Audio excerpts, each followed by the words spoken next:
बिस्मिल्लाहिर्रहमानिर्रहीम।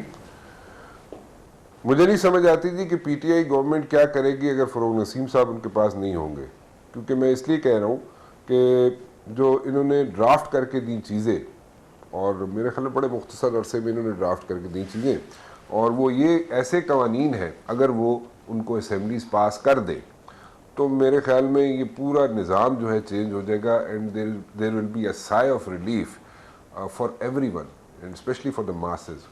और पीटीआई की हुकूमत को भी एक थोड़ा सा ब्रीदिंग स्पेस मिल जाएगा अगर ये सारे जो ड्राफ्ट बना के दिए फ़रोग नसीम साहब ने, अगर ये पास हो जाए असम्बली से, लोअर हाउस से और अपर हाउस से। ऐसा अगर हो जाता है तो मेरे ख्याल में इमरान खान साहब पे जो प्रेशर है, जो बहुत ज़्यादा माउंट होता जा रहा है कि जनाब इकॉनमी जो है उसको स्ट्रेटन अप नहीं कर सक रहे, तो वो थोड़ा सा रिलीफ हो जाएगा। इसलिए रिलीफ मिल जाएगा उनको कि लोगों को इंसाफ मिलना शुरू हो जाएगा और स्पीडी इंसाफ मिलेगा उनको, और जिसकी तमन्ना करते रहे हैं सारा मुल्क कि जनाब उनको स्पीडी इंसाफ मिल जाए, सस्ता इंसाफ मिल जाए और इंसाफ लाइक इंसाफ मिल जाए, तो वो मिल सकता है।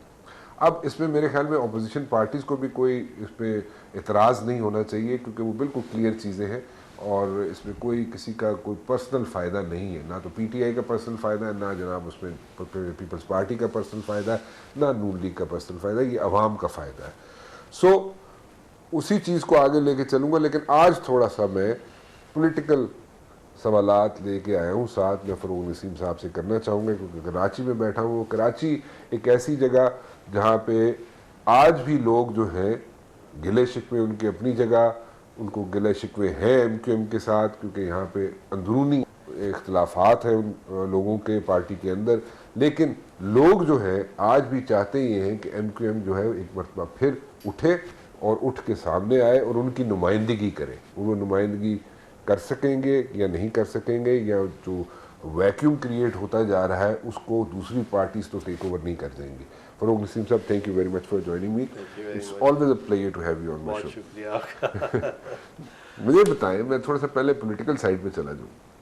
कराची आया हूँ, बड़े अरसे बाद आया हूँ, और कराची बड़ा अरसा रहा भी, और यहाँ पे लोगों को आज भी ना एक लगाव है एमक्यूएम के साथ। लोग जो है आज भी चाहते हैं और समझते ये हैं कि उनकी जो प्रॉपर रिप्रेजेंटेशन है वो की जा सकती है और कर रहे हैं एमक्यूएम। वो पीपल्स पार्टी की तरफ नहीं देखते, पीटीआई की तरफ नहीं देखते, किसी और पार्टी की तरफ नहीं देखते, आज भी उधर ही देखते हैं। बट देन अगेन अंदरूनी इख्तलाफात जो है वो उनसे ज़रा थोड़े से नाराज़ हैं लोग। अच्छा, ये थोड़ा सा बहुत शुक्रिया आपका कि आपने ये पॉइंट रेज़ किया। ये मीडिया में बात बार बार आती है कि क्योंकि एमक्यूएम में अंदरूनी इख्तलाफ है तो लिहाजा लोगों ने एमक्यूएम को वोट नहीं दिया। मैं समझता हूँ ऐसी बात नहीं है। देखिए, वोट जो है किसी का नहीं है, वोट है पतंग का। ठीक, पतंग जो निशान है उसका वोट है, और एमक्यूएम पाकिस्तान का वोट है। और जो कराची के लोग हैं वो आप देखें ना कि वो तो ऐसे लोग हैं, ऐसे मुहिब्बुल वतन सारे लोग हैं कि उन्होंने जब ये देखा कि किसी एक शख्स ने, उनके बानी ने ऐसी कोई बात की जो कि एंटी स्टेट थी और चीज़ सामने आ गई, तो उन्होंने उसको ये हटा दिया। और ये शायद पाकिस्तान में ये वो वाहिद पॉलिटिकल पार्टी है जिसने अपने बानी को फारिग कर दिया। तो ये उसके बाद जो एक अंदरूनी स्ट्रगल कह लीजिए, स्ट्रगल से ज़्यादा जो एक पर्सनैलिटी क्लैश कह लीजिए, या जो एक जेस्टेशन कह लीजिए, एवोल्यूशनरी प्रोसेस हर पार्टी में होना है, उसमें ये एक वो पार्टी सामने आ रही है जो कोई समझिए कि किसी में मोनार्की नहीं होनी, यानी जो बेस्ट जो है काम करेगा, जो बेस्ट उसका फेस होगा वो उसका हेड होगा। जैसे इंग्लैंड में, अमेरिका में पार्टीज़ हैं, तो ये उस तरह की पार्टीज़ होने जा रही हैं कि ये कोई जद्दी पुश्ती कोई सियासत नहीं चल रही, और इसी तरह जैसे जैसे जो आदमी आएगा जो बेस्ट होगा उस पार्टी को लीड करेगा। तो ये कहना कि पार्टी के अंदर अंदरूनी इख्तलाफ कोई भी नहीं है। कोई एक साहब से सारे लोग जब डिसग्रंटल्ड हो गए तो उन्होंने उनको भी फारिग कर दिया और फिर उनको पार्टी से भी फारिग कर दिया, और वजह ये तो ये कहना कि पार्टी में इख्तलाफ है तो तमाम दुनिया की पार्टीज़ में इख्तलाफ होता है, तो ये थोड़ी सी इनएक्यूरेट और सिंपलिस्टिक एग्जैजुरेशन है शायद। ये मीडिया ने हाइप क्रिएट की। मीडिया की एनालिसिस रही है और मीडिया मेरे सारा आँखों पे। मैं थोड़ा सा इस एनालिसिस से एग्री नहीं करता। और ये बात ज़रूर है कि यहाँ जब इलेक्शन हुए तो ये इस इलेक्शन में एक्चुअली जो लास्ट इलेक्शंस थे तो एमक्यूएम पाकिस्तान का तो वोट बैंक था, है और मज़ीद होगा। लेकिन साथ साथ यहाँ पे देखिए पीटीआई का वोट नहीं है, यहाँ वोट इमरान खान को मिला है। ठीक है, एक फ़र्क समझिए। Very true. और पीटीआई की जो हमारी कराची की, अर्बन सिंध की, हैदराबाद की लीडरशिप है, भाई हैं हमारे, थोड़ा सा समझें कि एक अगर तरीक़ेकार रहा है किसी पार्टी से डील करने का, ऑपोजिशन को एक दूसरे के ख़िलाफ़ बात करने का, तो थोड़ा सा इसको अंडरस्टैंड करें कि अब वो आपकी मुखालिफ पार्टी नहीं है, आपकी इत्तेहादी है। ठीक। और जब भी कोई इत्तेहादी होता है तो जो छोटा इत्तेहादी होता है वो थोड़ा सा डिसग्रंटल्ड भी कभी कभी हो जाता है, कभी कभार उसके लोग भी कुछ सख्त बातें कर लेते हैं। लेकिन जो बड़ा इत्तेहादी होता है वो उसके पास फिर एक जज्बा होता है, वो टॉलरेट भी करता है, दरगुजर भी करता है। और यहाँ थोड़ा सा इमरान खान साहब को और जो सीनियर लीडरशिप है पीटीआई को, उसको अपनी स्पेशली अर्बन सिंध की जो पीटीआई है उसको थोड़ा सा एक काउंसलिंग करने की ज़रूरत है। और हम लोग को भी ज़रूरत है कि हम भी अपने लीडरशिप में आपस में बैठ के कुछ काउंसलिंग खालिद भाई करें बाकियों की। लेकिन उससे ज़्यादा ज़रूरत यह है क्योंकि आप एक बड़ी पार्टी हैं और आपने दूसरे को साथ लेके चलना है कि देखिए हमारा बड़ा कंट्रीब्यूशन है। हमारे जो one of the reasons why जो जिन साहब के साथ एक इख्तिलाफ हुआ वो ये था कि वो ये चाहते थे कि सारे के सारे लोग जो हैं वो बैठ के हम नून लीग या पीपल्स पार्टी के साथ चले जाएं। ये मेरी एनालिसिस है, सही गलत होती है, लेकिन लगता ये है कि वो ये चाहते थे। और जो दूसरे लोग थे, जो हम लोग थे, खालिद भाई जो हमारे लीडर हैं, दूसरे लोग थे, रऊफ सिद्दीकी साहब हैं, बहुत ज़बरदस्त आदमी हैं।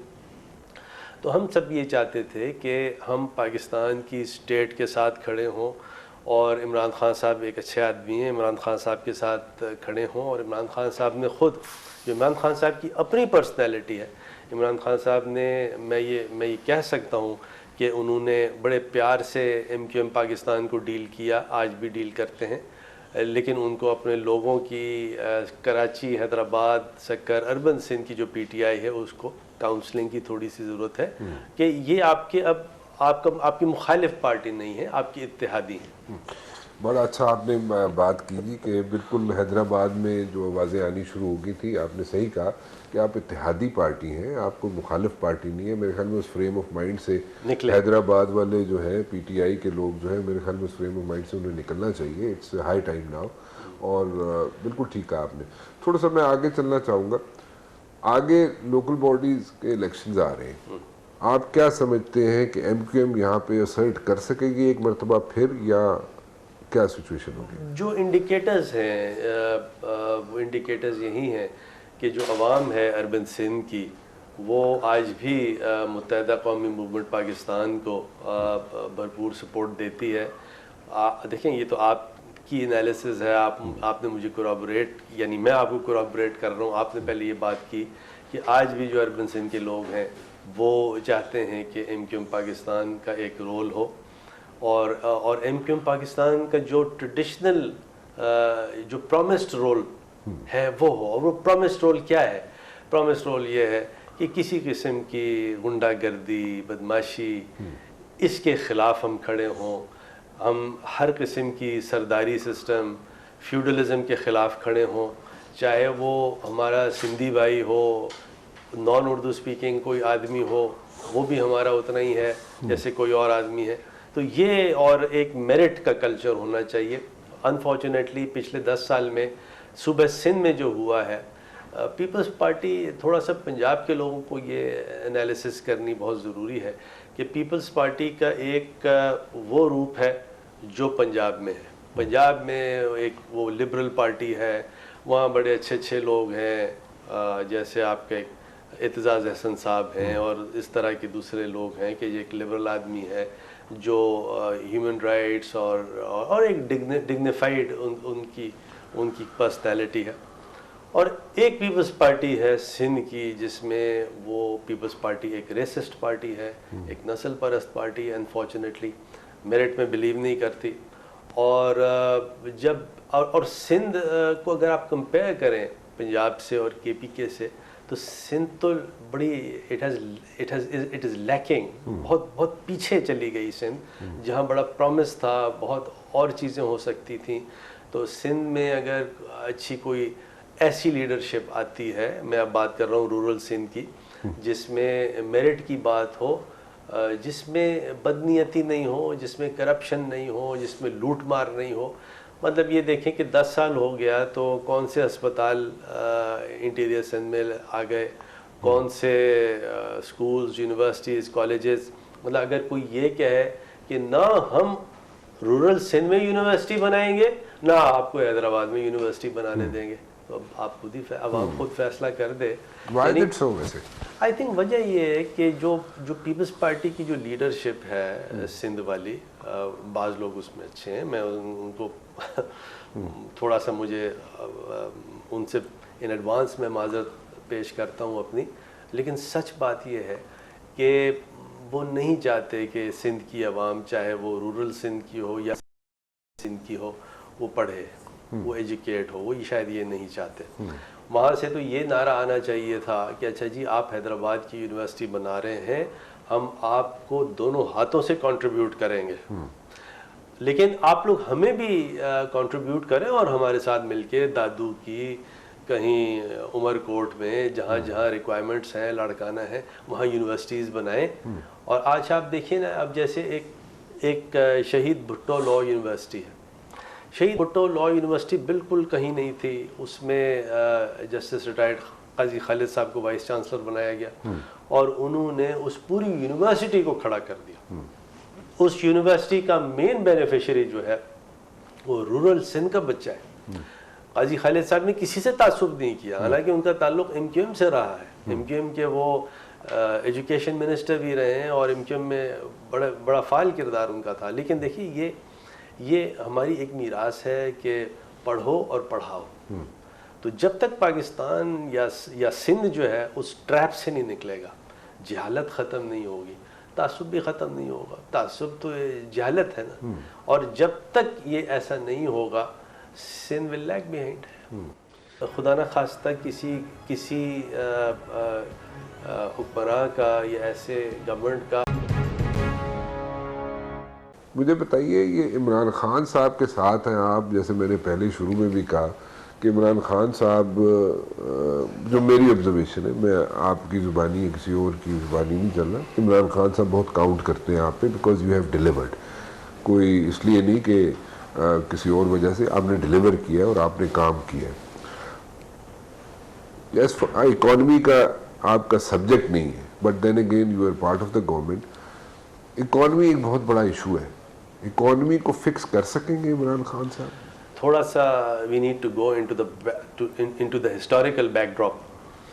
ये जो तमाम चीज़ें हैं ये हमने इनहेरिट की।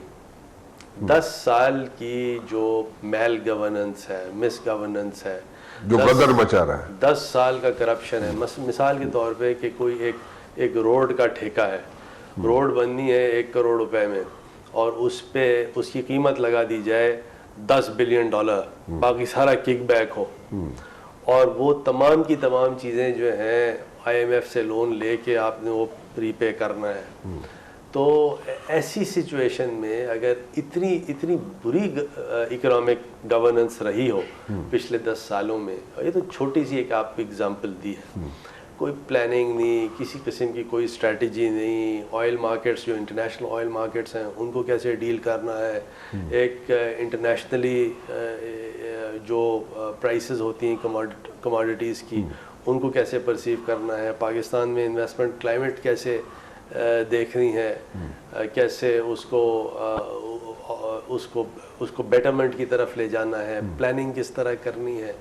अगर गवर्नमेंट जो है, पिछली गवर्नमेंट्स जो हैं जिनका सिर्फ एजेंडा खाना पीना रहा है, जो कि आप देख लें, जो ये पनामा का केस हुआ या JIT की रिपोर्ट आई हो तो आपके सामने है। तो अगर खुदा न खास्ता किसी हुक्मरान का या ऐसे गवर्नमेंट का एजेंडा सिर्फ यही हो, सिर्फ खाना पीना एजेंडा हो, तो मुल्क की इकॉनमी तो क्या, तो बेड़ा गर्क होना ही है। और वो बेड़ा गर्क होने के बाद फिर इमरान खान आता है और इमरान खान रेस्क्यू करता रहता है, उसे करता रहेगा। और मेरे ख्याल में थोड़ा सा आप लोग सब पेशेंस करें, देखें, स्ट्रेटजीज़ हैं, from time to time problems हैं और उनको डील करना है, कर रहे हैं, करते रहेंगे। मुझे याद आता है कि जब इमरान खान साहब कप्तान बने क्रिकेट टीम के, तो वहाँ पर भी कुछ सिचुएशन इस तरह की थी कि बस 1-2 खिलाड़ी थे, बाकी टीम में जान नहीं थी। तो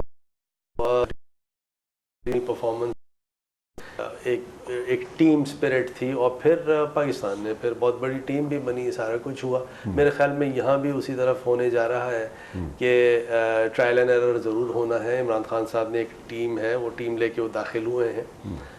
कोई भी, चाहे मैं हूँ, कोई हो, कोई आदमी हरफ आखिर नहीं होता। इमरान खान साहब ये कह भी चुके हैं कि जो परफॉर्म नहीं करेगा उसको हम चेंज भी करेंगे, और वो उसको चेक भी कर रहे हैं, देख भी रहे हैं। तो मेरे ख्याल में अभी तो 2-3-4 महीने हुए हैं और उस पर इतना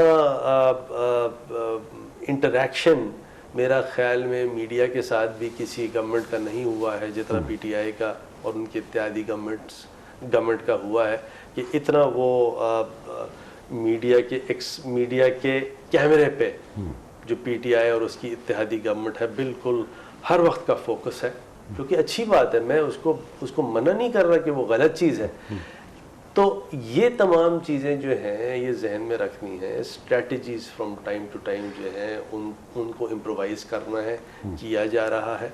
और मेरे ख्याल में साल सवा साल के बाद आप कंस्ट्रक्शन की तरफ देखेंगे। अभी तो बहुत सी चीज़ें जो हैं सिस्टम उल्टे हुए हैं।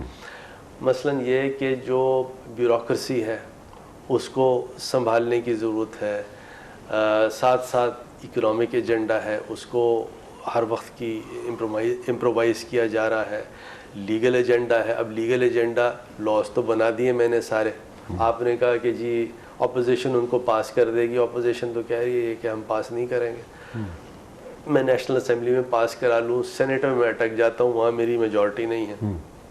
तो अगर ये कवानीन मैं लेके नहीं आ पाऊँगा तो ऑर्डिनेंस लाऊंगा, ऑर्डिनेंस 8 महीने चलेगा। तो ये तमाम चीज़ें हैं, ये मीडिया को और आवाम को आवाज़ उठाने की ज़रूरत है कि मीडिया कहे, आवाम कहे कि PMLN या पीपल्स पार्टी ये फ़रूक नसीम साहब की जो लेजिस्लेशन है उसको क्यों नहीं पास करते हैं आप सेनेट में। तो ये एक पब्लिक ओपिनियन बिल्डअप करने की ज़रूरत है। आप लोगों से मैं रिक्वेस्ट करूँगा कि उसको काइंडली बिल्डअप करें और अवाम को बताएं कि अगर ये अपोजिशन जो है ये नहीं कर रही तो उसका एजेंडा जो है वो कंस्ट्रक्टिव नहीं है, एक डिस्ट्रक्टिव एजेंडा है। बिल्कुल ठीक कह रहे हैं आप, क्योंकि इससे किसी पार्टी को फ़ायदा नहीं है, किसी इंडिविजुअल को फ़ायदा नहीं है, ये तो आवाम को फ़ायदा मिलेगा। जो आपने जो 8 चीज़ें आपने जो ड्राफ्ट किए हैं बड़ी अच्छी चीज़ें हैं, मैं उसको कई मरतबा गुफ्तगू भी कर चुका हूँ। सब्र का पैमाना जो है लोगों का बहुत लबरेज होना शुरू हो गया कि जी वो जी इंज हो गया तो उंज हो गया जी, प्राइस हाइक बहुत हो गई और कोई चीज़ें कंट्रोल में नहीं है और ये ऐसे नहीं फिक्स नहीं कर रही चीज़ें, और प्रॉबली अंडर 19 की टीम है इन लोगों के पास, ये फिक्स नहीं हो सकती चीज़ें, थिंग्स लाइक दैट। सो वो ठीक है, जिनके पास मैच्योर खिलाड़ी थे उन्होंने जो बेड़ा गर्क किया वो लोगों के सामने किए ना। देखिए ना, एक तरफ आपके पास सो कॉल्ड मैच्योर लोग हैं, चले मान लेते हैं मैच्योर हैं, सो कॉल्ड, सब करप्शन की दास्तानें हैं आपके सामने हैं। तो क्या वैसा पाकिस्तान हमको चाहिए, या आपको ऐसी अंडर 19 की टीम चाहिए और ऐसा कप्तान चाहिए, ऐसे लॉ मिनिस्टर चाहिए जो कि किसी करप्शन को बहुत बुरी निगाह से देखते हैं और जिनका सिर्फ और सिर्फ काम ये है कि हम को अपने मुल्क के लिए कर जाएं, और कर रहे हैं, कोशिश कर रहे हैं। देखें, असल चीज़ है इकॉनमी। इकॉनमी के लिए काफ़ी कुछ कोशिशें की जा रही हैं। IMF की कभी बात आती है, कभी बात नहीं आती। कभी जो फॉरेन गवर्नमेंट्स हैं, हमारे जो दोस्त ममालिक हैं, उनसे बात आती है कि जी उनसे किसी किस्म की for the time being aid ली जाए। लेकिन एक्चुअली जो एजेंडा है इमरान खान साहब का, वो एजेंडा ये है कि पाकिस्तान में इंडस्ट्रियल और एग्रीकल्चरल ग्रोथ ऐसी हो कि हमें फिर कहीं हाथ नहीं फैलाने पड़े।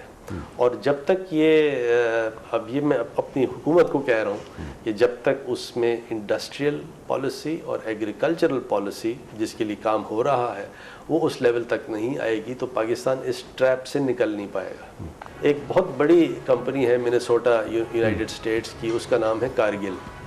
कारगिल वाले आए हैं, उन्होंने पीएम से मुलाकात की है और कितने बिलियंस ऑफ डॉलर्स की इन्वेस्टमेंट को उन्होंने कमिट किया है। अब जो नेक्स्ट स्टेप जो इमरान खान की जो इकोनॉमिक पॉलिसी है, पाकिस्तान का जो बिजनेसमैन है जिसका किसी सियासत से या किसी होल्डर ऑफ पब्लिक ऑफिस से ताल्लुक़ नहीं है, तो उसके पीछे नैब और FIA ये सब नहीं होना चाहिए। एक फ्रेंडली पॉलिसी होनी चाहिए बिजनेसमैन के लिए। ये हम लॉन्च करने जा रहे हैं और जाएंगे ताकि जो बिजनेसमैन है उसको सांस मिले।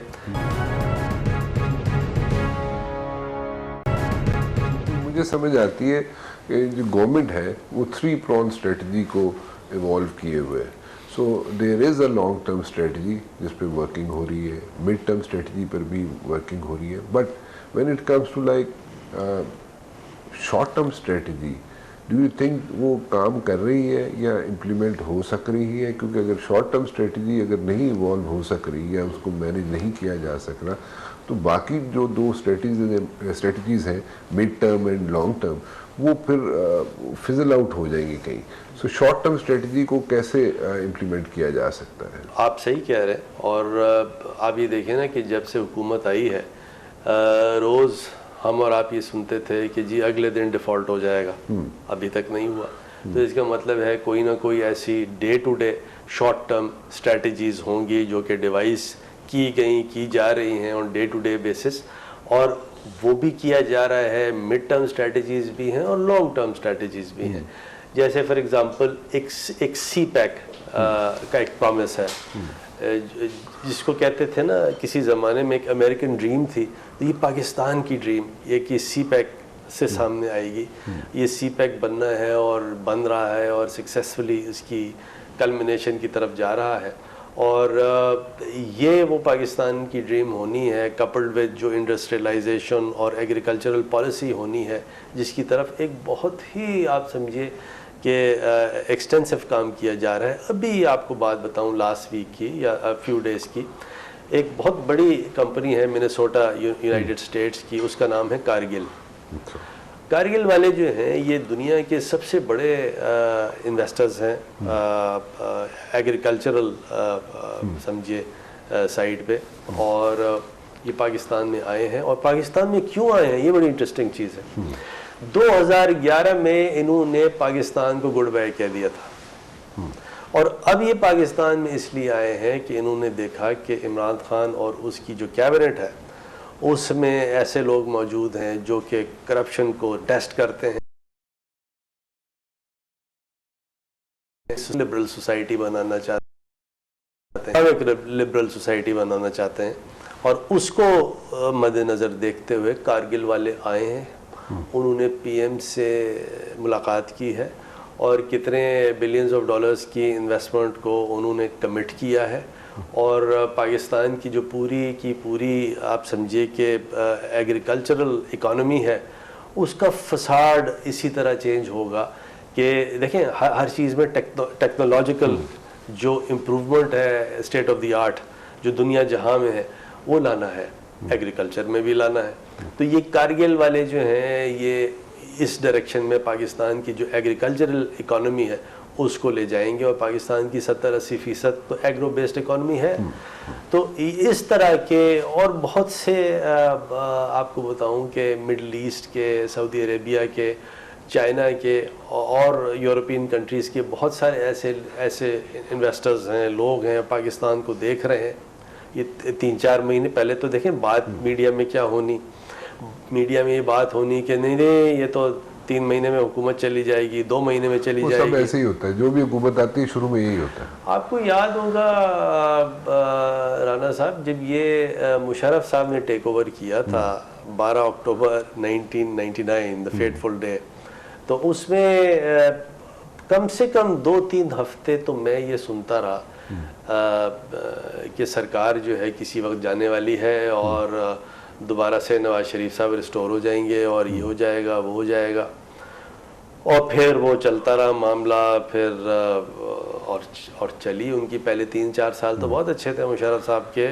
फ्रॉम इस्लामाबाद जो है ना साजिशों का शहर है, वहाँ पे साजिशें होती हैं और रात को एक अच्छा सा कोहिबन सिगार लगा के और साथ कुछ पीपल आके वहाँ पे इस किस्म की डिस्कशंस होती है। अच्छा, मुझे नहीं पता इसके बारे में। सब वो ये चलता रहता है, जो भी गवर्नमेंट आती है ना 3 महीने खत्म हो तो जाएगी। नहीं, मैं वो बता रहा था आपको बड़ी इंटरेस्टिंग कि जब वो शुरू में इमरान खान की गवर्नमेंट आई, इमरान खान साहब ने 15-16 अगस्त को ओथ लिया, मैंने ओथ लिया अलॉन्ग विद अदर्स, वो 20 अगस्त को ओथ लिया, और बहुत से हमारे दोस्त जानने वाले अंग्रेज़, अमेरिकन, दूसरे, वो इस तरह के मुबारकबाद भी दें और फिर ये कि आप लोग देखते हैं कितने दिन चलेंगे। और अब जाके जो इंटरनेशनल डायस्पोरा है, जो इंटरनेशनली ये अब चीज़ एग्री की जा रही है, ये ऐसा नहीं होना कि ये कल को हुकूमत ख़त्म हो जाएगी, इस हुकूमत ने चलना है। और इस हुकूमत ने क्योंकि चलना है तो इसलिए जो इंटरनेशनल इन्वेस्टर्स हैं, जो इंटरनेशनल इकोनॉमिक प्लेयर्स हैं, क्योंकि देखिए after all Pakistan is a good market, इसकी जो स्ट्रेटेजिक पोजीशन है वो आपके सामने है, वो कितनी इंपॉर्टेंट स्ट्रेटेजिक पोजीशन है।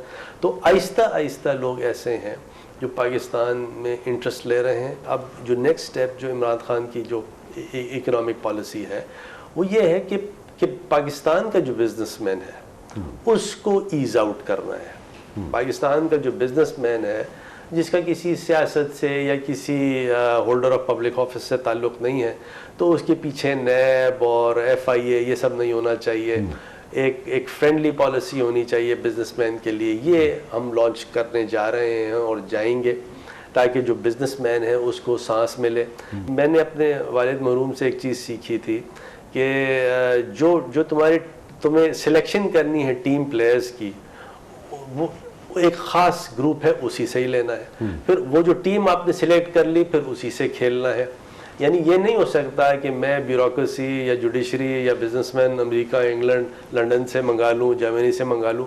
यही हमारे ब्यूरोक्रेट्स भी हैं, यही बिजनेसमैन भी हैं, इन्हीं से ही हमने मैच खेलना है, इन्हीं से पाकिस्तान की इकॉनमी को आगे लेके जाना है। आप जैसे सफ़े अव्वल के जर्नलिस्ट हैं, यही है। ऐसे ही we are lucky that we have people like you. लेकिन अगर कोई इतना अच्छा जर्नलिस्ट आपकी तरह नहीं है, कोई बात नहीं, वो भी हमारा भाई है, बहन है, वो भी यही मीडिया है, इसी से हमने आगे जाना है। तो जो ब्यूरोक्रेसी है उसके लिए उसको भी ईज आउट करना है, ताकि ऐसा ना हो कि ब्यूरोक्रेट डरा हुआ हो। वो डरा हुआ है जो ये सोच रहा है कि मैं तो यार इस चीज़ पे साइन नहीं करूँगा, कल नैब मेरे पीछे आ जाए। तो ये तमाम की तरफ हम इसको ईज आउट करने की तरफ जा रहे हैं। कैप्टन ने, PM साहब ने एक ग्रीन सिग्नल मुझे दिया है कि भाई इसकी तरफ आप काम करें, और मैंने कैबिनेट में बैठ के बड़ी अपील की उनसे और बड़ा उनसे बेग किया। मैंने उनसे कहा, और ये आई एम ऑन रिकॉर्ड, मेरी पूरी कैबिनेट भरी हुई थी, मैंने कहा देखिए सर कि मैं तो चले आपका छोटा भाई हूँ, कोई इशू नहीं है, खालिद भाई बैठे हैं, ये आपके भाई हैं, MQM वाले आपके साथ खड़े हुए हैं, आपको अपना भाई मानते हैं, लेकिन जो कराची का बिजनेसमैन है वो ये कंप्लेन कर रहा है कि जो स्टेट है, जो नैब है, जो FIA है, जो दूसरे इदारे हैं, FBR है, वो हमसे सौतेलों वाला सलूक कर रहे हैं। ब्यूरोक्रेट हमारा जो है वो साइन कहीं नहीं कर रहा। लाहौर का बिजनेसमैन है वो कंप्लेन कर रहा है, KPK वाला कर रहा है। तो अब सिस्टम को नॉर्मल सी की तरफ लेके जाएं। आपको याद होगा कि जब मुशर्रफ साहब का शुरू का दौर था तो वो इसी तरह की बात थी कि जो बैंक डिफॉल्टर है तो उसको भी नैब आ जाती थी, वो पकड़ के ले जाती थी। उसको ईज आउट फिर उन्होंने किया। उन्होंने कहा नहीं ये फिर जो नॉर्मल सिविलियन कोर्ट्स है वहाँ ये तमाम चीज़ें चलेंगी। तो ठीक है, पनामा हो गया, जरदारी साहब वाली GIT बन गई, सारी चीज़ें हो गई। अब बाकी जितनी भी चीज़ें हैं, बिजनेसमैन है, ब्यूरोक्रेट है, इन पूरे सिस्टम को नॉर्मल सी की तरफ लेके जाना है ये सिस्टम जब नॉर्मलसी की तरफ जाएगा तो देखिए पाकिस्तान तो अभी चले नोज डाइव से थोड़ा ऊपर हुआ है। जो 15-16 अगस्त को तो नोज डाइव थी, अब ये थोड़ा सा ये ऊपर की तरफ रुख होना शुरू हो गया है, करेक्शन आनी शुरू हो गई, बिजनेसमैन से और ब्यूरोक्रेट से हमारा इंटरेक्शन होना शुरू हो गया है। आप फिक्र नहीं करें, आपको ईज आउट करना है। और तो बात उसी पे आ गई, यही खिलाड़ी हैं, यही बिजनेसमैन हैं, यही ब्यूरोक्रेट्स हैं, इन्हीं से ही डील करना है, यही जुडिशरी है, यही मीडिया वाले हैं और यही पॉलिटिशियंस हैं। पॉलिटिशियंस में करेक्शन भी आया है। और देखें जो बुनियादी फ़र्क है वो ये क्या है कि इमरान खान ये नहीं कहता कि लॉ मिनिस्टर को मुझे बुला ले और कह दे कि देखो यार ये मैंने किकबैक लेनी है तो मुझे तरीका बताओ, ये मैंने पेट्रोल पंप या गैस स्टेशंस बनाने हैं तो मुझे तरीका बताओ। ये कुछ नहीं है, सिर्फ और सिर्फ एजेंडा ये है, Pakistan is the agenda. Pakistan के लोगों को रेस्क्यू कैसे करना है, इकॉनमी, लॉ, साइंस, टेक्नोलॉजी बेहतर कैसे करनी है और गवर्नेंस कैसे बेहतर करनी है। हर चीज़ में मेरिट पे अपॉइंटमेंट्स करने की कोशिश की जा रही है। एक भी अपॉइंटमेंट ऐसा नहीं है जो कि मेरिट पे ना हो। कैबिनेट में बैठते हैं, कैबिनेट में मुशावरत होती है, छोटा सा छोटा कोई अपॉइंटमेंट होता है। एक दफ़ा भी इमरान खान साहब ने ये नहीं कहा कि यार वो फलाना मेरा भाई है, दोस्त है या उसको हम कर देते हैं, बल्कि कभी कभी इमरान खान साहब ने कहा भी कि अभी फ़लाँ आदमी सुना है वो अच्छा है, दूसरे मेंबर्स ने कहा कैबिनेट के नहीं सर इससे बेहतर फ़लाँ आदमी है, उनका उसको कर दो, एंड वाइस वर्सा। तो एक कलेक्टिव विजडम है, ये चल रहा है, कोशिश पूरी है, अवाम साथ दे, मीडिया साथ दे, ब्यूरोक्रेसी साथ दे, जुडिशरी साथ दे, इंशाअल्लाह उल अज़ीज़ पाकिस्तान की फ़ौज साथ दे, जो कि पाकिस्तान की फ़ौज हर अच्छी चीज़ में सिविलियन गवर्नमेंट के साथ होती है, तो इंशाअल्लाह बेड़ा पार होगा। चलिए बड़ी अच्छी बात है जी, आप तो बड़ी ऑप्टिमिस्टिक बात वेरी ऑप्टिमिस्टिक। एंड आपने इनसाइट जो बताई है कि जिसमें देखें, वैसे हमने भी ये चीज़ें देखी हैं कि जब भी कोई हुकूमत आती थी तो इस्लामाबाद में दुकानें खुल जाती थी, ठीक है, कि जी फलान लगवाना है, फलानी जगह पे इतने करोड़ होंगे, उतने जनाब इतनी मंथली आएगी, या इस तरह की बातें शुरू हो इस दफा कुछ है, एक भी ऐसा इंसिडेंट नहीं मिला, एक भी ऐसा वाकया कम से कम मैंने नहीं देखा कि जिसमें कोई बैठे हो दुकानदार दुकानें खोल के, दुकानदारों से मुराद मेरी आप समझ रहे हैं कि लोग बैठते होते व्हीलिंग डीलिंग कर रहे होते हैं। कोई एक वाकया भी मुझे नहीं मिला, कोई ऐसा बंदा मुझे नहीं मिला कि जिसने कहा हो जनाब कि मैं प्राइम मिनिस्टर से काम करवा दूंगा, मुझे इतने पैसे देंगे, या कैबिनेट के किसी बंदे से करा दूंगा मिनिस्टर से, कोई नहीं। This is the first time, और है तो बड़ी अच्छी बात, बड़ी अच्छी बात है ये, इसमें नो डाउट। एक बिजनेस कम्युनिटी जो है हमारी थोड़ी सी डिसहार्ट हुई है, जैसे आपने भी जिक्र किया, उसके लिए मेरी एक सजेशन है, अगर आप इजाज़त दें तो मैं दे दूँ। मेरे ख्याल में they should pull their socks, और उनको एटीज तो करेंगे इमरान खान, आप लोग करेंगे, कैबिनेट में बैठे हुए आप लोग उनका केस भी फाइट कर रहे हैं, थोड़ा जल्दी कर लें, और मेरे ख्याल में they should jump into the boat.